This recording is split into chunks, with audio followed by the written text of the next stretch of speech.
Hello दोस्तों, हम पढ़ रहे थे टारगेट का ऑब्जेक्टिव गाइड, वो भी 2025 का, जिसमें हम पहला दूसरा तीसरा नंबर चैप्टर कंप्लीट कर दिए हैं एक एक ऑब्जेक्टिव को पढ़ा करके। अगर आप नए हैं, नहीं देखे हैं वो सारे वीडियो, तो प्लेलिस्ट में आपको मिलेगा, वहाँ से जाकर के आप देख सकते हैं। पूरे लाइन बाय लाइन पढ़ाए हुए हैं और line by line chapter wise video आपको प्लेलिस्ट में मिल जाएगा।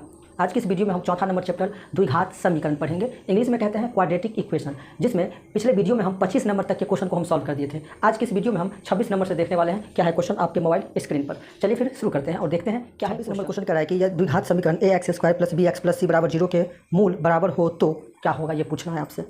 एक फॉर्मेट दे दिया है किसका, द्विघात समीकरण का, ax² + में bx + c = 0। इस समीकरण का, इस टाइप के समीकरण का मूल अगर कह रहा है कि बराबर हो तो क्या होगा। मूल बराबर कब होता है, जब b² - 4ac वो बराबर होता है किसके, 0 के। तो मूल क्या होता है, समान होता है या फिर बराबर होता है, ऐसा हम कह सकते हैं।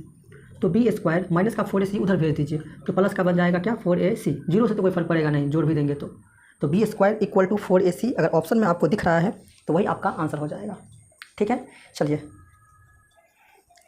अगला क्वेश्चन है आपके स्क्रीन पर, जिसमें कह रहा है कि ax² + में bx + c, फिर से दे दिया है आपको ax² + में bx + में c = 0 के लिए b² छोटा है 4ac से हो तो मूल होंगे। क्या कह रहा है कि ऐसा समीकरण में अगर कह रहा है कि b² वो छोटा होगा किससे, 4ac से, तो मूल कैसा होगा। अगर ऐसा होता है तो मूल कैसा होगा, सिंपल सा है।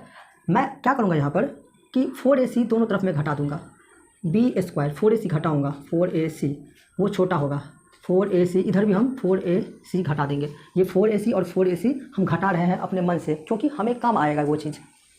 तो जैसे ही घटा देंगे तो क्या होगा, ध्यान से देखिए, b² - 4ac तो रहेगा ही, ये घट के क्या बन जाएगा हमारा, 0 बन जाएगा। तो जब b² - 4ac 0 से अगर छोटा होता है, 0 से छोटा का मतलब क्या है कि वो नेगेटिव में अगर आता है, नेगेटिव में आता है तो क्या होता है, हम कहते हैं कि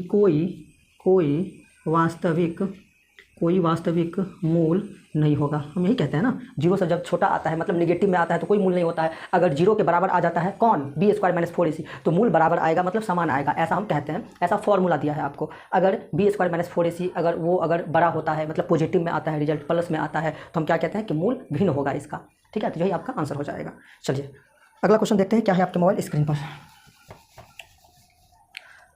28 में कह रहा है कि एक समीकरण दे दिया है, द्विघात समीकरण आपको, 3/4x² माइनस में 8x माइनस में 3 = 0 के विवेचक मतलब d का मान निम्नलिखित में से कौन होगा, ये पूछ रहा है आपसे।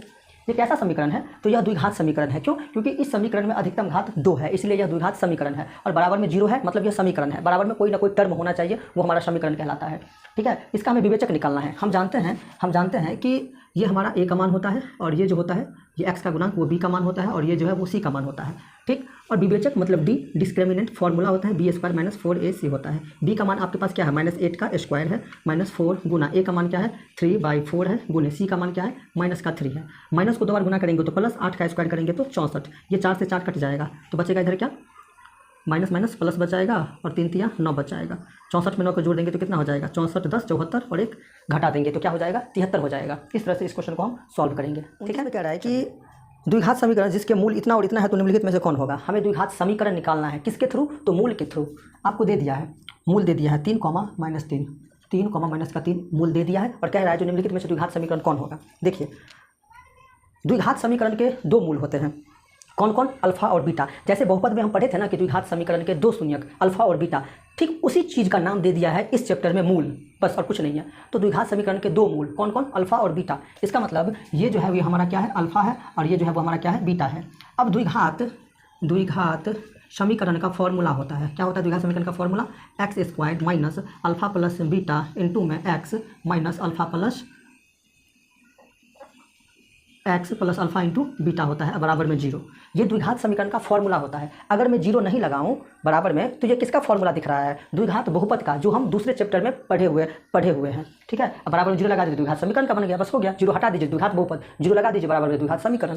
ठीक, तो मैं यहाँ पर क्या करूँगा, अल्फा प्लस बीटा का मान पहले निकाल कर रख लेते हैं, अल्फा इंटू बीटा का मान पहले निकाल कर रख लेते हैं, ताकि वो हमारे लिए आसान होगा यहाँ पर पुट करना। यहाँ भी हम निकाल सकते हैं पर यहाँ निकाल लेते हैं, आसान होगा। अल्फा प्लस बीटा निकालेंगे तो 3 अल्फा हो गया, प्लस बीटा क्या है, -3 है, तो प्लस माइनस माइनस 3 में से 3 गया तो 0, तो अल्फा प्लस बीटा का मान 0। अल्फा इंटू बीटा निकालेंगे तो अल्फा का मान क्या है, 3 गुना बीटा का मान -3 है, प्लस माइनस माइनस 3 × 9 ठीक है।